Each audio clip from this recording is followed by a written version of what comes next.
बिस्मिल्लाहिर्रहमानिर्रहीम। अस्सलाम वालेकुम व्यूअर्स। अपने एक नए वीडियो के साथ मैं हूं मोहम्मद सफदर डोगर। व्यूअर्स, अगर अभी तक आपने मेरे चैनल को सब्सक्राइब नहीं किया तो प्लीज़ पहले मेरे चैनल को सब्सक्राइब लाजमी कर लें। चैनल को सब्सक्राइब करने के साथ ही में एक बेल का बटन आएगा, उस पर भी क्लिक करें। मेरे चैनल का जो एड्रेस है वो है जी www.youtube.com/safdar-doger। तो इंट्रोडक्शन टू PHP के इस वीडियो के अंदर जो टॉपिक आज हम कवर करेंगे वो है जी while loop in PHP। While loop को PHP में कैसे यूज़ करते हैं, वाइल लूप कैसे काम करता है, तो इसके देखते हैं आज हम।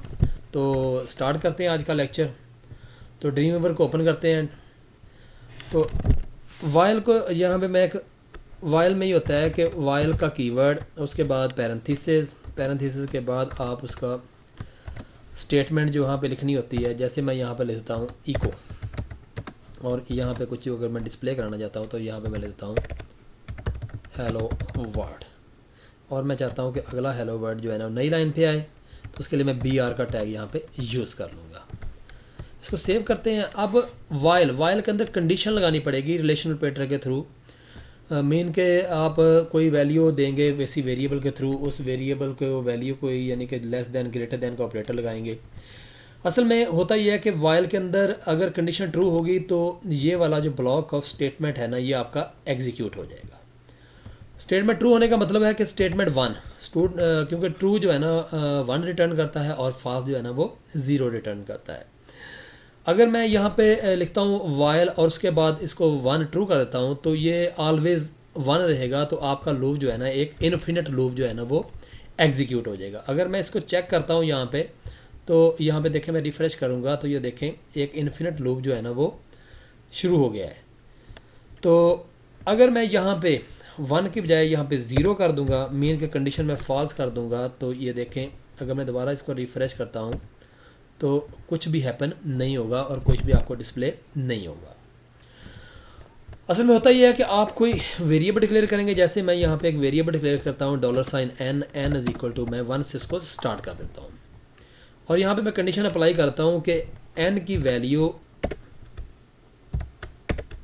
छोटी हो या बराबर आ जाए किसके, 10 के। अगर मैं चाहता हूँ कि 10 टाइम हेलो वर्ड जो है ना वो प्रिंट हो जाए, तो मैं कंडीशन लगा दूंगा कि n की वैल्यू छोटी हो या बराबर हो 10 के, और यहाँ पे मैं इंक्रीमेंट का ऑपरेटर भी साथ में अप्लाई कर दूंगा। इंक्रीमेंट का ऑपरेटर क्या करेगा कि वो आपकी वैल्यू को n की वैल्यू में एक का इजाफा करता रहेगा।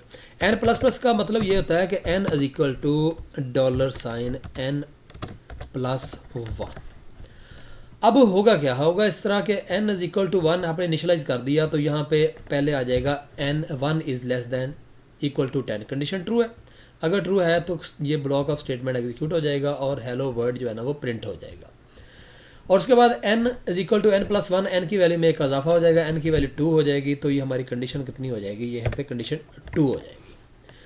अब भी कंडीशन ट्रू है, 2 is less than equal to 10 है, कंडीशन ट्रू है। अगर ये कंडीशन हमारी ट्रू है तो ये वाला ब्लॉक ऑफ स्टेटमेंट दोबारा फिर एग्जीक्यूट हो जाएगा। हेलो वर्ड दूसरी दफ़ा प्रिंट होगा, n की वैल्यू में एक इजाफा हो जाएगा, n की वैल्यू 2 से 3 हो जाएगी। और तब अभी यानी कि 3 is less than equal to 10 है, ये कंडीशन ट्रू है। तो कंडीशन ट्रू है तो ये वाली स्टेटमेंट आपकी एग्जीक्यूट हो जाएगी और हेलो वर्ड प्रिंट हो जाएगा। मीन कि आपकी n की वैल्यू में इजाफा होता जाएगा, हत्ता कि आपकी n की वैल्यू मैं कहता हूँ 9 हो जाती है। 9 is less than equal to 2, condition true है तो ये हेलो वर्ड प्रिंट होगा और n की वैल्यू में मजीद एक का इजाफा हो जाएगा।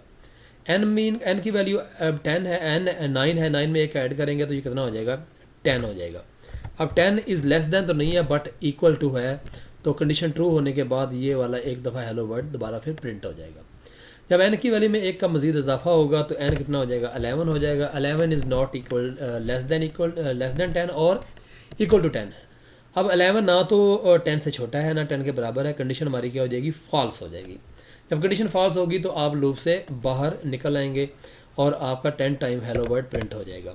मैं यहाँ पर दोबारा $n लिख देता हूँ, इसको सेव करते हैं। सेव करने के बाद इसको मैं रिफ्रेश करके रन करता हूँ तो ये देखें 10 टाइम हेलो वर्ड प्रिंट हो गया। अगर आप इसको काउंट करेंगे तो ये 10 टाइम हेलो वर्ड प्रिंट हो गया।